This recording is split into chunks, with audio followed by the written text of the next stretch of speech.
Olá, Thaís Freitas, muito bom dia a todos. Eu trago aqui como destaque um assunto ontem que irritou o decano do Supremo Tribunal Federal, o ministro Gilmar Mendes. Ele reclamou dizendo que isso não faz o menor sentido.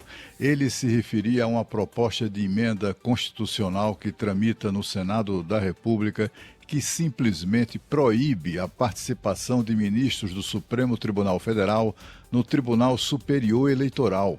Atualmente, na composição de 7 ministros do TSE, 3 deles são do Supremo Tribunal Federal, 2 são do Superior Tribunal de Justiça e outros 2 são escolhidos entre os advogados eleitoralistas que atuam nesse ramo aí do direito. Esse ramo jabuticaba da justiça brasileira, só existe no Brasil, isso foi uma invenção brasileira, que para o ministro Gilmar Mendes foi uma invenção que deu certo. Bom, cada um tem a sua visão dessa questão, né? Mas o problema é que o ministro, ao invés de criticar simplesmente mais essa iniciativa, que é uma estocada ou uma resposta do Senado Federal ao comportamento dos atuais ministros do Supremo Tribunal Federal, talvez coubesse ao decano, já que o o atual presidente da Corte se recusa a esse papel, de promover ali uma certa pacificação nas relações dos ministros da Suprema Corte com o país, né? Pode-se dizer assim.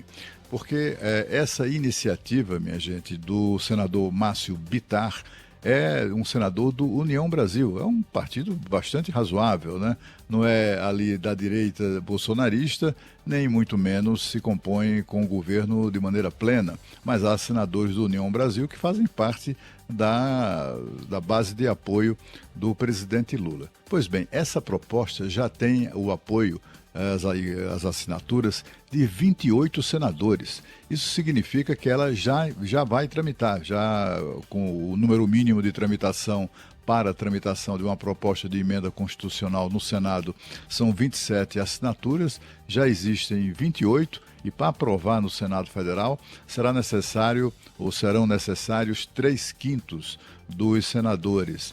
Isso dá ali uns 48 votos. Não é nada muito difícil de alcançar, tendo em vista o ânimo dos senadores de uma maneira geral em relação ao ministro do Supremo Tribunal Federal. A gente precisa lembrar que, recentemente, o Senado aprovou uma série de medidas, inclusive aquela que reduz, ou pelo menos dificulta muito a adoção de medidas de decisões monocráticas dos ministros do Supremo Tribunal Federal, que têm abusado desse recurso, não é nem prerrogativa, mas dessa condição, para anular, inclusive, leis federais em vigor. Vimos recentemente o ministro Flávio Dino alterando a Constituição, inclusive, para tratar de questão aí de aposentadoria. O fato é que os senadores têm cada vez uma convicção maior de que os ministros do Supremo Tribunal Federal, na verdade, eles têm uma atuação partidarizada. O ativismo judicial dos ministros do Supremo, de uma maneira geral, vem provocando essa reação de senadores e também de deputados federais. Pode ser que essa emenda tenha dificuldade de vir a ser aprovada, inclusive na Câmara, porque tem que ser aprovado nas duas casas, mas o fato é que é reveladora dessa crítica, ou pelo menos desse reparo muito contundente que é feito no Congresso Nacional pelo ativismo judicial. E, novamente, o presidente do Supremo, o ministro Luiz Roberto Barroso, por diversas ocasiões, disse que o ativismo judicial, político-judicial dos ministros do Supremo é mito, muito embora ele próprio tenha se deslocado, inclusive, a eventos no exterior para falar mal do então presidente da República e de haver participado de comício proclamando ter participado ou ter contribuído para impedir a eleição de Jair Bolsonaro. Bom, o fato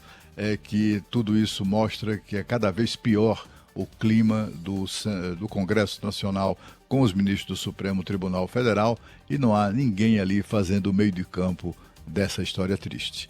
Agora nós voltamos a São Paulo com Pedro Campos.